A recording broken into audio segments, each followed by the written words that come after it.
Thomas the Tank Engine was feeling bright and cheerful. It was a splendid day. "Good morning," he whistled to some cows, but the cows didn't reply. "Never mind," said Thomas, "they're busy with their breakfast." Next, he saw Bertie. "Hello, Bertie. Care for a race today?" But all Bertie could say was, "Ouch! That's another hole in the road." "I'm sorry, Bertie," smiled Thomas. Thomas was still in good spirits when Bertie arrived at the next station. "Bad luck, Bertie," said Thomas. "Now, if you were a steam engine, you would run on a pair of reliable rails." "Huh," replied Bertie. "The railway was supposed to deliver tar to mend the road 2 weeks ago. You can't trust a thing that runs on rails."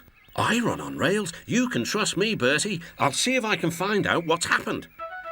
Thomas left Bertie and made his way along the branch line towards the big station by the sea.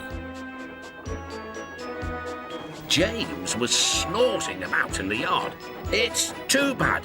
Percy goes to work at the harbour and I do his job, here, there and everywhere." "Take that!" "Ooh!" groaned the trucks. "Just you wait, we'll show you." Gordon laughed. "I'll tell you what, James, if you pretended to be ill everywhere, you couldn't shunt trucks here or go to the quarry there, could you?"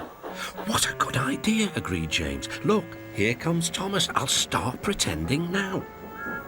Thomas was sorry to see the engines looking miserable. "Cheer up, it's a beautiful day." "Yes," grumbled Gordon, "but not for James." "What's the matter?" "He's sick," replied Gordon. "Yes, he is. I am," stuttered James. I don't feel well at all." "Don't worry," said Thomas kindly. "I'll help out if you're ill." Gordon and James sniggered quietly to each other. Some of James's trucks were coupled behind Thomas, and he steamed away to the quarry.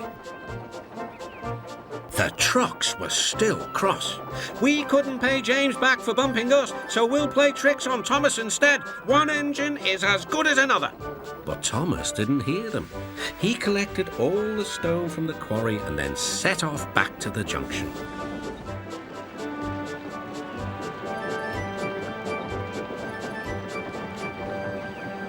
Danger lay ahead. "Now for our plan," giggled the trucks. "Go faster, go faster." "Slow down," called Thomas's driver and applied the brakes.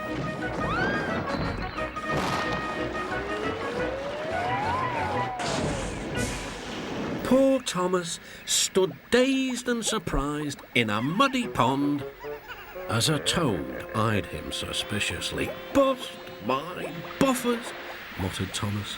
The day started so well, too. Duck pulled away the trucks, and Edward helped Thomas back to the junction.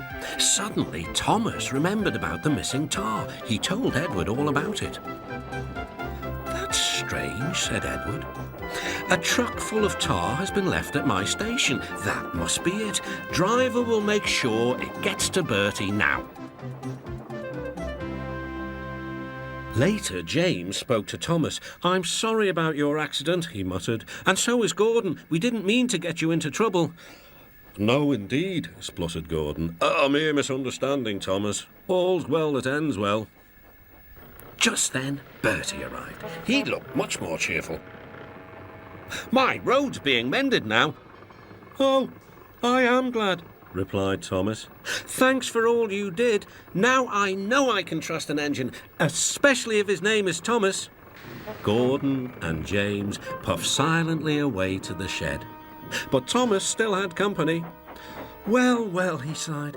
"What a day for surprises." The toad, who was looking forward to a ride home, noisily agreed.